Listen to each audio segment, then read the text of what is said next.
얼마 전에 저희 부목사님들 그리고 또 전도사님 이렇게 함께 제가 섬겼던 육군 본부교회를 탐방을 했습니다. 사무장님이 새롭게 이제 바뀌셔서 안내를 이렇게 해주시는데, 목사님 이런 데는 이렇게 바뀌었고요, 목사님 계실 때 참 이런 것들이 참 좋았죠 막 하면서 안내를 쭉 해주시는데 식당으로 안내를 하시는 거예요. 그런데 주방에서 어머 목사님 하면서 저를 반겨주시는 분이 막 뛰어나오시는 거예요. 보니까 이제 직원들이 뭐 한 30-40명 되고 또 주중에 계속 프로그램들이 돌아가니까 그 식당을 책임져서 운영해 주시는 권사님이셨어요. 이 권사님이 나오시면서 너무 반가워가지고요, 제가 우리 부목사님 또 전도사님입니다 하고 소개하고 나오려고 하는데 이분이 이런 말씀을 하시는 거예요. 이 육군 본부교회에 보통 이제 한 20명의 목사님들이 이렇게 계시거든요.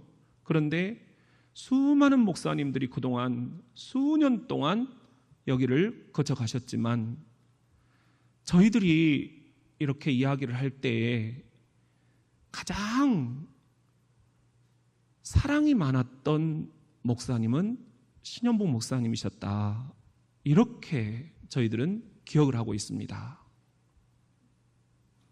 내가 이런 사람이라니까. 근데 저는 예상을 빗나가는 그런 말씀이었어요. 사실은 목사에게는 목사님 설교가 끝내줍니다, 이걸 가장 듣고 싶은 거거든요. 그런데 사람들이 그렇게 기억을 하기보다는 또 하나 저에게 소망이 있다면, 목사님 계실 때 교회가 엄청 부흥했습니다, 이런 말을 듣고 싶거든요. 능력이 있다. 또 하나, 목사님 진짜 카리스마가 대단했습니다, 3,000명 그냥 쫙 빨아들이는 흡인력이 목사님한테는 있었습니다. 얼마나 듣고 싶은 말이에요. 또 제가 듣고 싶은 이야기는 목사님 진짜 공부를 참 많이 하시는 목사님 같아요, 이런 이야기 듣고 싶거든요. 그런데 사실은 진짜 어떻게 보면 내가 듣고 싶은 이야기가 아니었어요. 사랑이 가장 많았던 목사님. 교인들이 나에게 원하는 건 이런 거구나. 내가 설교 잘하고 아주 엄청난 카리스마로 그냥 꽉 찍어 누르고, 그리고 막 교인들을 자리를 빼곡하게 부흥시키고, 이런 것보다는 우리 목사님은 사랑이 많은 목사님이다, 이렇게 다른 사람들에게 소개하고 싶어 하는구나. 청소하시는 분들, 또 지하 전기실에 계시는 분들, 또 유치원 선생님들, 그리고 또 식당 봉사하시는 분들, 이런 분들에게 내가 뭘 해드렸지? 왜 그렇게 기억을 하시지? 딱히 떠오르는 게 없어요. 그냥 손 한번 잡아드렸고, 그냥 내가 먼저 인사를 드렸고, 그냥 만나면 기도해드렸고. 근데 이게 이분들에게는 너무 좋으셨던가 봐요.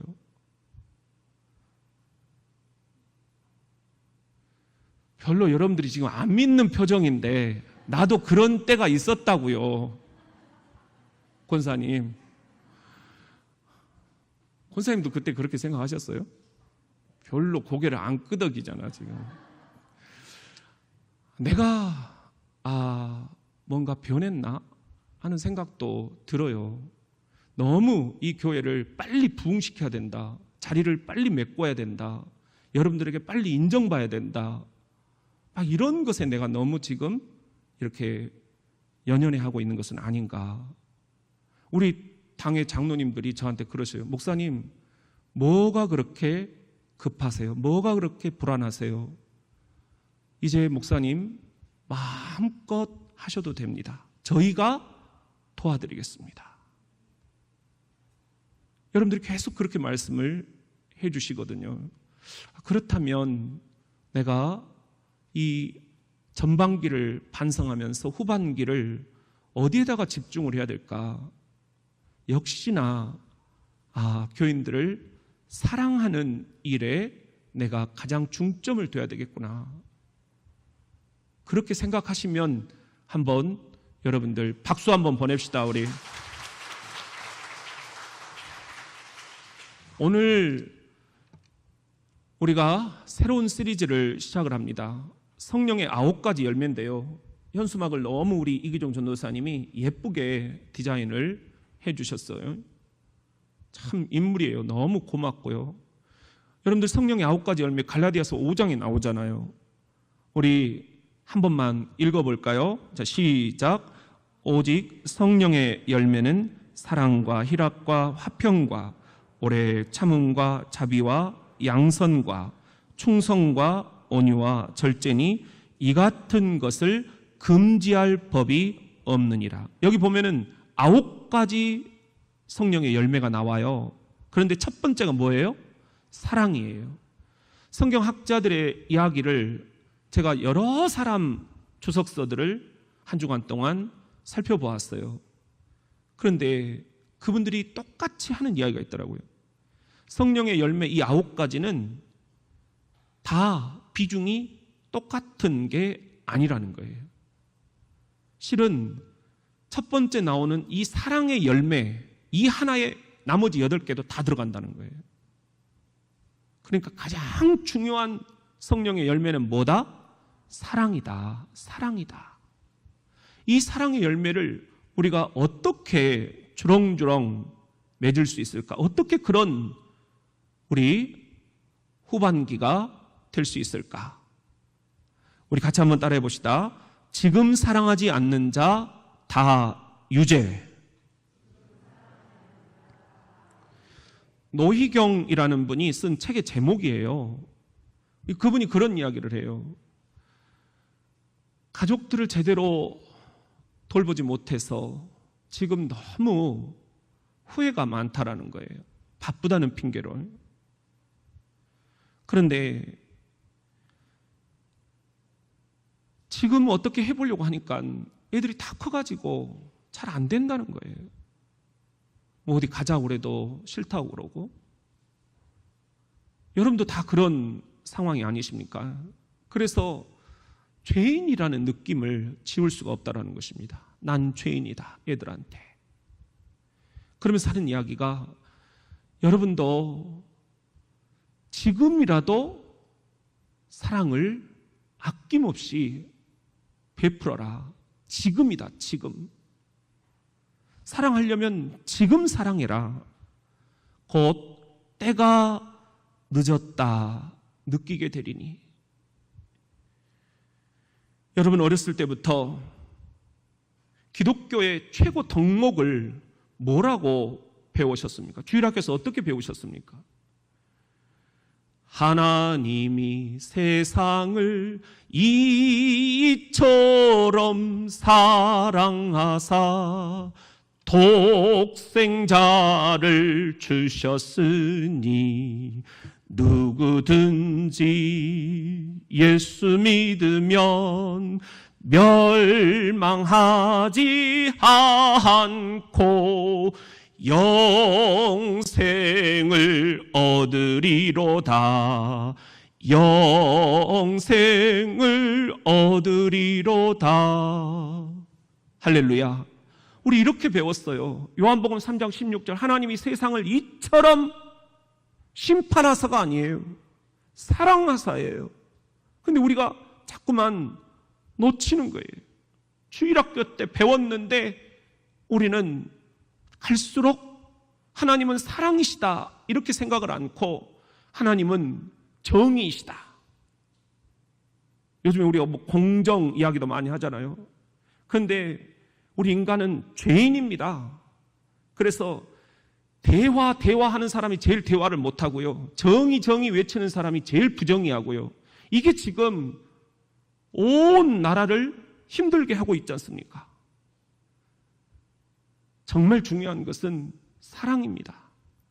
우리가 정의를 외칠 때 그 정의의 잣대가 나를 향하면 우리는 주님 앞에 설 자리가 없습니다. 나도 너무 꾸정물이 많고 나도 너무 냄새가 나거든요. 여러분이 모르는 내 모습이 있어요.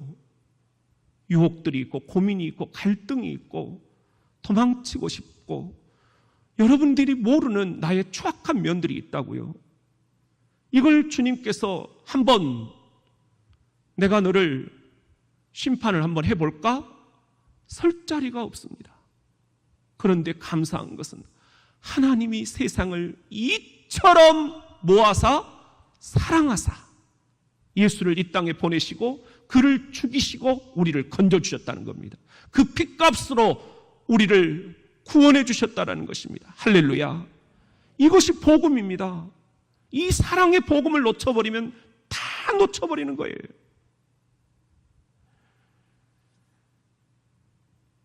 요한일서 4장 7절에 보면은 그러므로 사랑하는 자들아 여러분에게 말씀하시는 거예요. 우리가 서로 사랑하자. 사랑은 하나님께 속한 것이니 사랑하는 자마다 하나님으로부터 나서 하나님을 알고 사랑하지 아니하는 자는 하나님을 알지 못하나니 이는 하나님은 무엇이다? 사랑이십니다. 하나님은 사랑이시다는 거예요. 우리가 이것을 곡해하면 안 됩니다.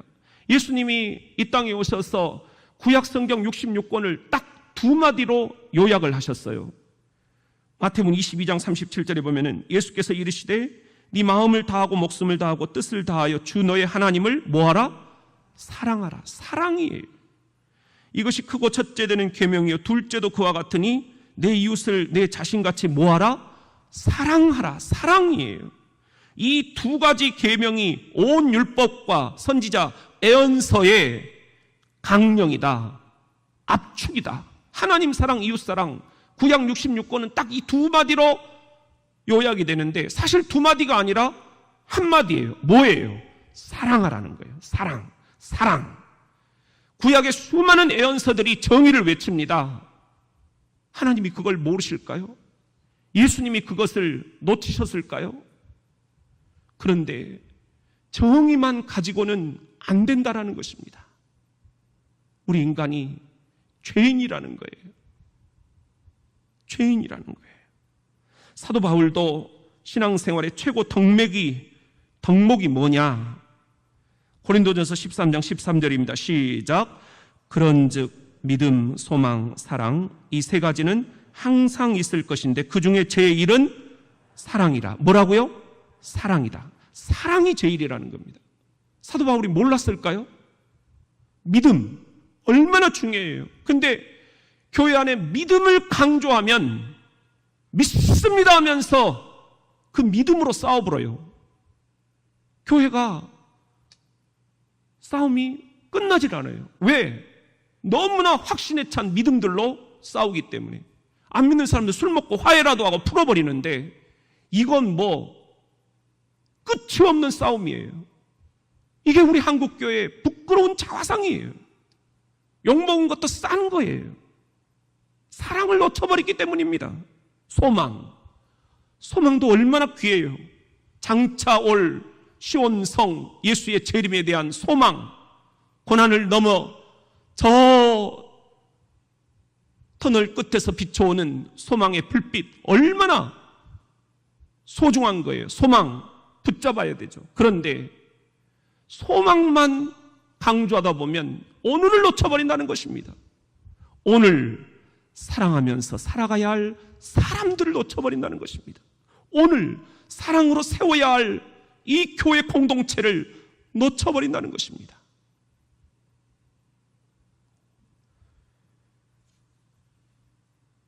고린도서 3장 12절에 보면은 그러므로 너희는 하나님이 택하사 거룩하고 사랑받는 자처럼 긍휼과 자비와 겸손과 온유와 오래 참음으로 옷 입고 누가 누구에게 불만이 있거든 서로 용납하여 피차 용서하되 주께서 너희를 용서하신 것 같이 너희도 그리하고. 시작. 이 모든 것 위에 사랑을 더하라. 이는 온전하게 매는 띠니라. 이 모든 것 다 좋다. 그런데 그 가장 최고 봉에는 뭘 놔라? 사랑을 놔라. 이 모든 것 위에 사랑을 더하라. 사랑이 정답이라는 것입니다. 정의가 정답이 아니에요. 하나님이 만약 정의롭게 우리를 심판하시면 어떻게 되겠는가? 하나님이 우리를 사랑하사 외아들을 보내셔서 우리 죄를 깨끗이 씻어주셨기 때문에 우리가 지금 사는 것이다. 이것이 우리 교회의 생각도 다르고 신앙 노선도 다르고 출신도 다르고 어린 환경도 다르고 성격도 다 다르고 성깔도 다 다르고 비전도 다 다르지만 우리 부족한 다양한 성도들을 온전하게 하나로 매주는 띠가 된다. 사랑의 띠를 맵시다. 시작. 정의의 칼을 듭시다. 시작. 어때요? 생각만 해도 끔찍하잖아요. 정의의 칼로 서로 찌르면서 피가 나는 것을 원하십니까? 아니올시다. 정의를 몰라서가 아닙니다. 정의도 중요하지만 사랑이 더 중요하다. 최고로 중요하다. 사랑만이 우리 가정을 묶어줄 수 있다. 사랑만이 명절날 우리 형제 자매들을 묶어줄 수 있다. 사랑만이 기독교 명문 가문을 우리 부모의 신앙 유산을 자녀들에게 물려줄 수 있다. 사랑이 아니고는 답이 없다라는 것입니다. 갈라디아서 5장 6절 보면은 그리스도 예수 안에서는 할례나 무할례나 효력이 없으되 사랑으로서 역사하는 믿음뿐이니라. 믿음도 사랑으로서 역사를 해야 한다는 거예요. 그래야 믿음이 사랑과 함께 두 개의 바퀴를 잘 굴려갈 수가 있다는 것입니다. 여러분 어떻게 하시겠습니까? 사랑 없는 믿음은 너무 위험하다라고 주님께서 말씀하시는데 후반기 우리 성령의 9가지 열매 가운데 사랑이 가장 중요하다라고 말씀하시는데 여러분 어떻게 하시겠습니까? 이번 후반기 아니 여러분의 인생 후반전 무엇을 여러분의 가장 최고 덕목으로 놓고 사시겠습니까? 여전히 상대방에 대한 가시가, 여전히 상대방에 대한 검이 우리의 최고의 무기가 돼서는 안 된다라는 것입니다. 서로를 품어줄 수 있는, 온전하게 메어줄 수 있는 사랑의 끈이 우리에게 가장 필요하다라는 그런 말씀입니다. 이 사실을 믿으시면 아멘. 우리 같이 한번 따라합시다. 사랑 말하는 데는 이유가 있다. 성령의 열매 중 사랑을 최고의 열매라고 말하는 데는 4가지 이유가 있습니다. 첫째는 생명과 관련되어 있기 때문입니다.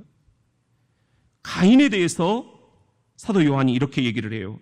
3장 12절에 보면은 가인같이 하지 마라. 가인이 어떻게 했길래요? 잘 아시잖아요. 그는 악한 자에게 속하여 사탄에게 속았다는 거죠. 그 아우를 죽였으니 어떤 이유로 죽였느냐? 여러분이 잘 알잖아요. 자기의 행위는 악하고 그의 아우의 행위는 의로움이라. 형제들아, 세상이 너희를 미워하여도 이상히 여기지 말라. 우리는 형제를 사랑함으로 사망에서 옮겨 생명으로 들어간 줄을 알거니와 사랑하지 아니하는 자는 사망에 머물러 있느니라. 그 형제를 미워하는 자마다 살인하는 자니 살인하는 자마다 영생이 그 속에 거하지 아니하는 것을 너희가 아는 바라. 가인처럼 동생을 미워하는 것, 이것을 살인이라고 말씀을 하셔요. 영생이 그 안에 이제는 없다라는 거예요. 우리 지금 누군가를 질투합니까? 시기합니까? 미워합니까? 그렇다면 지금 살인죄를 지었습니다. 살인죄입니다. 예수님은 정반대셨습니다. 자신의 목숨을 버려서 죄로 가득 찬 우리 인류를 건져내셨습니다. 생명을 건져주셨다는 거예요.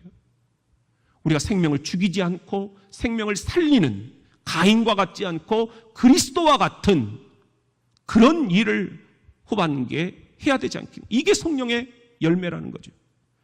또 하나, 둘째, 성령의 열매 가운데 사랑이 제일 먼저인 이유는 믿음과 관련되어 있기 때문입니다.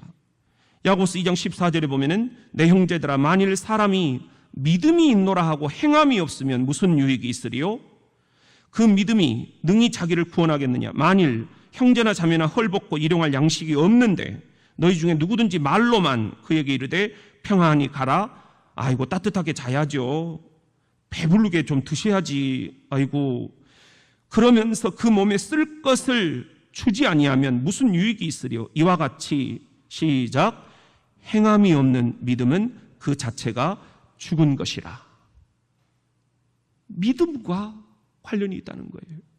세 번째는 하나님과 관련이 있습니다. 요한일서 4장 12절에 보면은 어느 때나 하나님을 본 사람이 없을 때 만일 우리가 서로 사랑하면 하나님이 우리 안에 거하시고 그의 사랑이 우리 안에 온전히 이루어지느니라. 사람들이 어떻게 우리가 하나님의 자녀인 줄을 알게 될까?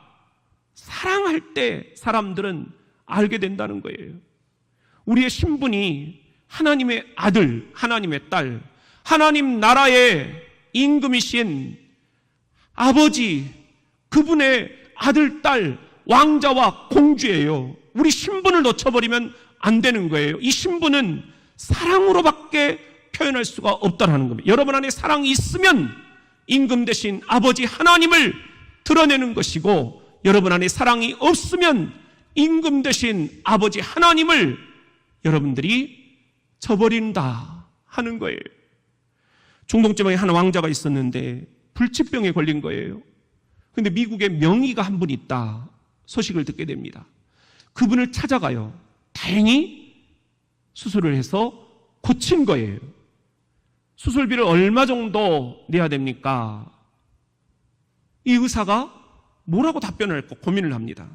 그래도 영광인데 왕자가 나를 찾아왔으니까 그냥 다 깎아서 1,000만 원만 달라고 할까?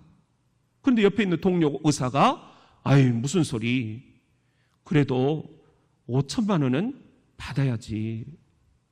그런데 옆에 있던 다른 동료 의사가 이렇게 얘기를 하는 거예요. 이 사람아, 왕자야 왕자, 석유가 펄펄 나는 중동의 왕자야. 5억을 내라고 해도 안 아까워할 걸세. 오히려 자랑스러워할 걸세. 근데 결정을 못 하겠는 거예요. 그래서 담임 목사님께 전화를 드렸습니다.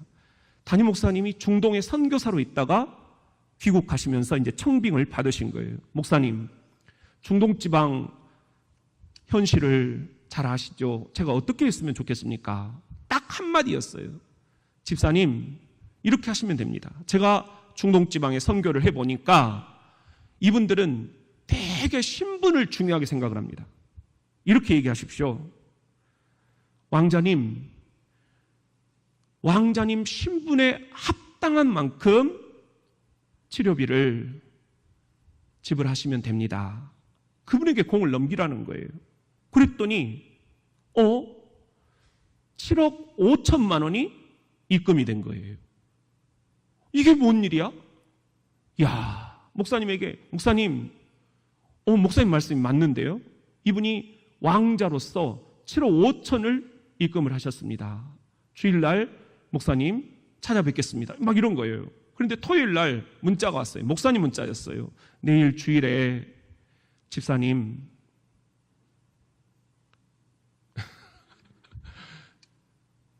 하나님의 아들이시잖아요. 신분에 맞게 감사헌금 하세요.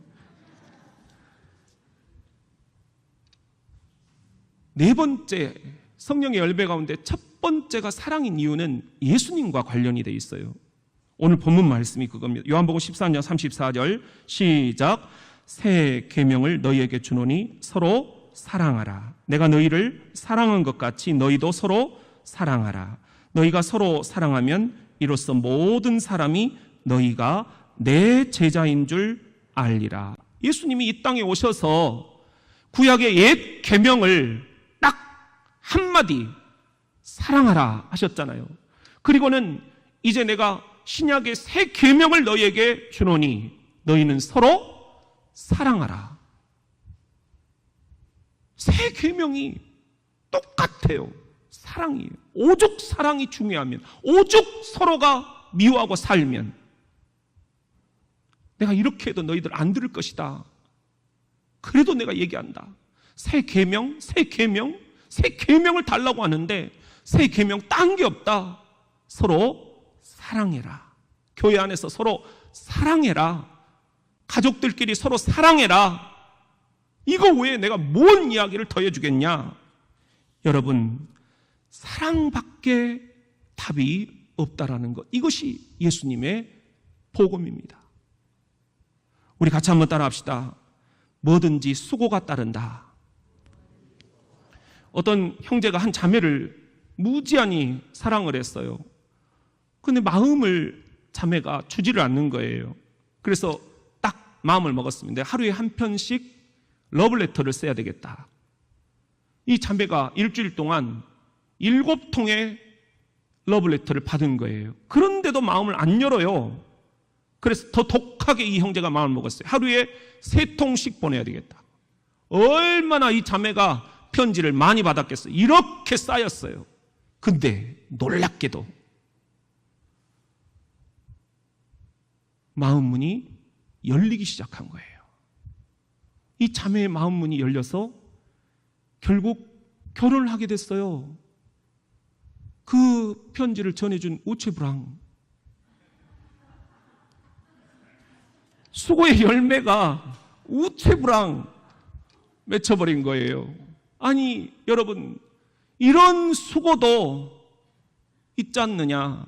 그런데 여러분, 교회 안에 얼마나 다양한 사람, 다양한 색깔, 나를 좋아하는 사람도 있고 나를 싫어하는 사람도 있고. 그래서 우리들 이렇게 한 교회에서 오랫동안 신앙생활 하다 보면 내가 나가든지 저 사람이 나가든지 해야 된다. 나는 완전히 집안 싸움이 돼 있다. 뭐 이런 분들도 많아요. 이건 주님이 너무 놀랄 노짜셔요. 나는 너에게 새 계명을 준다. 서로 사랑해라 했는데 어떻게 이것만은 안 되고 이렇게 할 수 있느냐는 거죠. 데살로니가 교회가 그런 의미에서 서로 다양한 사람들, 서로 정말 품을 수 없는 사람들까지도 품으려고 하는 사랑의 수고가 많았어요. 이걸 주께서 칭찬을 하셔요. 여러분, 오늘 우리가 데살로니가전서 1장 3절에 보면은요, 너희의 믿음의 역사와 사랑의 수고와 우리 주 예수 그리스도에 대한 소망의 인내를 우리 하나님 아버지 앞에서 끊임없이 기억하미니, 사랑의 수고를 아끼지 않은 데살로니가 교회, 우리 교회가 그랬으면 좋겠다. 그래서 성령의 열매가, 사랑의 수고의 열매가 여러분의 가정에, 여러분의 영혼에, 여러분의 관계에, 이 교회에 주렁주렁 맺혔으면 좋겠다. 이 후반기 말입니다. 누가복음 6장 32절에 보면은 사랑하는 자만을 사랑하면 칭찬받을 것이 무엇이냐? 죄인들도 그렇게 한다. 안 믿는 사람들도 그렇게 한다. 그 다음에 중간쯤에 보면은 오직 너희는 원수를 사랑하고 선대하며 아무것도 바라지 말고 꿔줘라. 이래야 내 제자다. 내 제자다. 그러면서 선한 사마리아인의 비유를 주님께서 말씀을 하시죠. 누가 진짜 우리의 이웃이냐? 누가복음 10장 37절에 보면은 이르되 자비를 베푼 자니이다. 예수께서 이르시되 가서 너도 이와 같이 하라. 주께서 부탁을 우리들에게 하나 지금 해놓고 계신다는 거예요. 너희들도 서로 사랑하면서 살아가되 정말 품을 수 없는 사람까지도 품을 수 있는 그런 선한 사마리아인이 좀 되어다오. 그래야 내 제자다. 그래야 대전 장로교회다. 그래야 성령의 열매가 맺히는 교회다. 제가 가슴이 뜨끔한 시가 있어서 이정록 시인의 서시인데요. 마을이 가까울수록 나무는 흠집이 많다. 내 몸이 너무 성하다. 주님께 부끄럽다는 겁니다.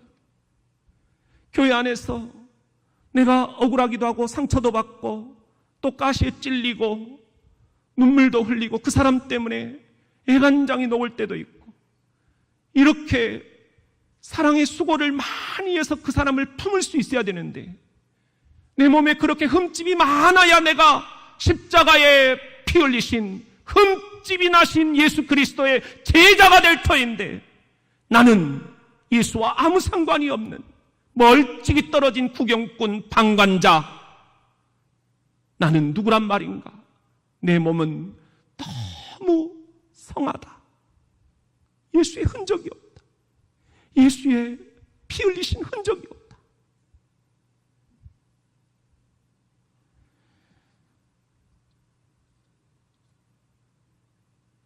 요한복음 15장 8절에 보면은 너희가 성령의 열매, 사랑의 열매를 많이 맺으면 내 아버지께서 영광을 받으실 것이다. 아버지께 영광. 너희는 내 제자가 되리라. 예수의 제자. 아버지께서 나를 사랑하신 것 같이 나도 너희를 사랑하였으니 십자가 사랑, 나의 사랑 안에 거하라. 내가 아버지의 계명을 지켜 그의 사랑 안에 거하는 것 같이 너희도 내 계명을 지키면 내 사랑 안에 거하리라.